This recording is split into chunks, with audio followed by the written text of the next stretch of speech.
quien saludo. Claudia, buenas tardes. Buenas tardes, Julio, un gusto saludarte. ¿Cómo están? Bien, bien, Claudia, aquí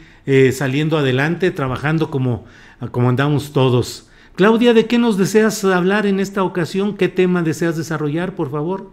Muchas gracias, Julio, y antes que nada toda mi solidaridad contigo y tu equipo ante los ataques, ante las descalificaciones, ante lo que yo llamo pues el periodismo de odio que compite en esta red social contra la comunicación para la paz, que es otro de los temas que a mí me apasiona estudiar, mientras los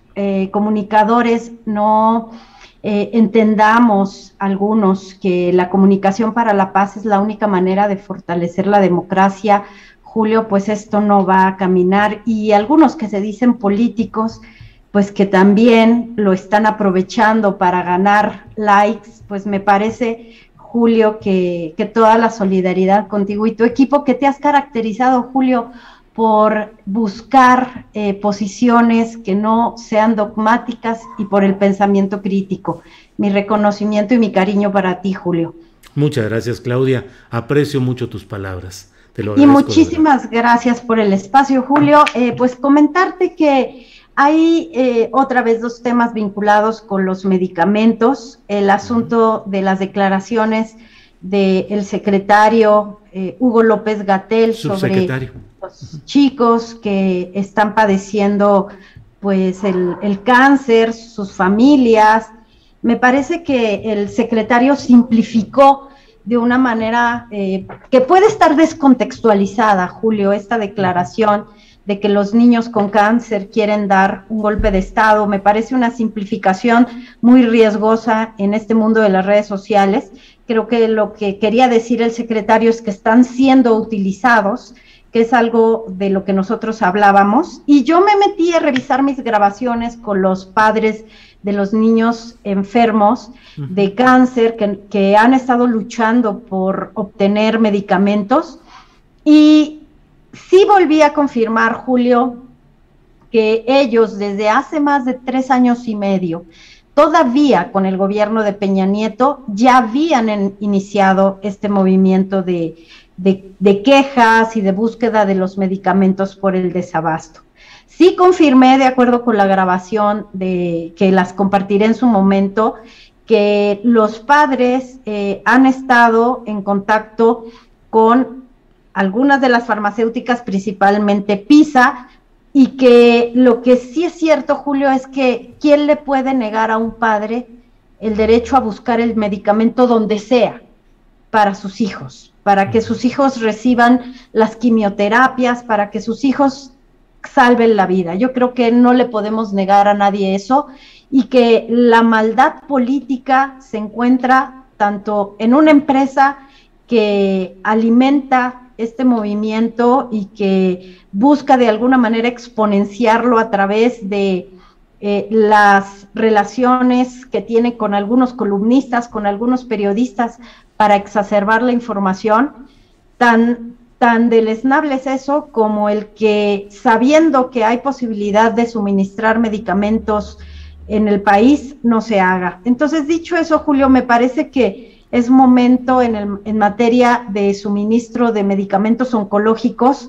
de poner un alto a lo que está sucediendo, de revisar cómo sí se puede hacer, si hay que ajustar el precio de los medicamentos, Julio, para que el sector público los tenga, si hay que llevarlos al costo, y te lo digo de verdad, sabiendo que se han hecho inversiones millonarias en una planta de Jalisco para recuperar el negocio, si hay que llevarlos al costo, que así sea, pero que los niños tengan acceso a estos medicamentos, Julio, porque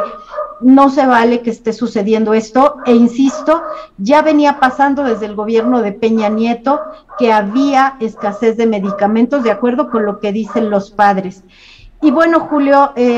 si podemos cerrar ese tema, de verdad, diciendo que no se vale el fuego cruzado en donde están los niños, Julio. Pues muy interesante y muy importante lo que nos comentas, Claudia. Fíjate que ahora que estamos hablando de estos temas de periodistas o de organizadores que entran en contacto con farmacéuticas, Fíjate que a mí en lo personal, cuando tuve mi momento de contagio del COVID-19, que fue en diciembre, de inmediato, en el momento en el cual teníamos una crisis porque no había oxígeno ni, ¿cómo se llaman estos procesadores de oxígeno? No había disponibles, y entonces comenzaron a enviarme mensajes y a llamar a mi casa y a llamadas telefónicas de un área de relaciones públicas de una de estas empresas, que no menciono su nombre porque finalmente pues fueron gestiones, digamos, en lo privado que hicieron, pero tratando de hacerme llegar como donación o el tanque de oxígeno o el procesador de oxígeno, material médico, las medicinas que usualmente se estaban manejando en esos tiempos, en fin, de todo esto, pero una persona insistente hasta que dentro de mi situación débil y confusa que tenía, sí le dije claramente que me disculpara, que no me volviera a llamar ni a insistir, porque no iba a aceptar ningún tipo de ayuda o de apoyo de este tipo. Pero pues sí, son las tácticas de relaciones públicas y de ganar voluntades aparentemente, Claudia Villegas. Así es, Julio, qué bueno que lo mencionas, porque bueno, pues también el tema del oxígeno, de cómo se están volviendo a establecer las exclusividades, Julio, con ciertos distribuidores, ya me lo platicaron,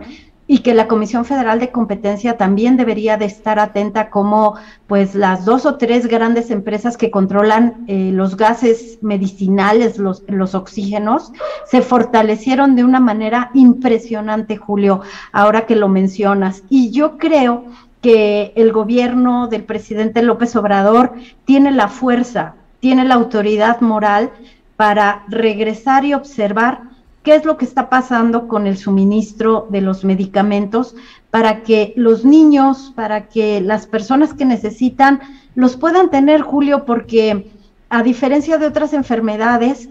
bueno, que no pueden esperar mucho, ¿no? Pero los medicamentos oncológicos, Julio, si no se suministran en tiempo y forma, generan un deterioro muy grave en los pacientes, por lo cual pues no pueden esperar. Y terminar, Julio, diciéndote que pues esta semana también en la revista Proceso, si me permites, estuvimos colaborando con un texto que tiene que ver con la crisis de los laboratorios Liomont, a partir de que no pudieron obtener también los permisos sanitarios en tiempo y forma, también regulatorios que eran necesarios, Julio, pero que lo atrasaron para poder entrar en el pico de la pandemia por ahí de marzo o abril, por lo cual se tomaron ciertas decisiones para buscar las vacunas, Julio, incluso pidiéndole al gobierno de Joe Biden que compartiera vacunas, cuando el plan era que la planta de AstraZeneca, en la que participa el ingeniero Carlos Slim a través de Fundación Slim y pues junto con Oxford, bueno, pues pudiera suministrar. Un poco el texto se perdió la ventana de oportunidad, ya está lista Liomont para liberar muchos lotes, pero ahí la historia, Julio, que nos permitirá entender un poco por qué es tan importante que el sistema regulatorio funcione como una maquinaria precisa, aunque Liomont dice que fue pues la transferencia de tecnología por parte de AstraZeneca, que fue un proceso muy complejo, pero creo que a los periodistas nos toca reportar las historias para entender en qué momento estamos viviendo y por qué es muy importante que, más allá de pleitos políticos, Julio, o que de rivalidades, las autoridades hagan su papel como autoridades y las empresas cumplan en tiempo y forma con las regulaciones, Julio. Claudia Villegas, sí, vi tu trabajo en Proceso, como siempre un trabajo profesional, interesante y bien planteado. Así es que, pues siempre es un placer escucharte, leer tus textos en la revista que diriges, la revista Fortuna, revistafortuna.com.mx, donde pueden asomarse a ver los trabajos tuyos y de el equipo de trabajo que diriges. Y bueno, pues siempre agradecidos por estos lunes. Gracias, Claudia Villegas.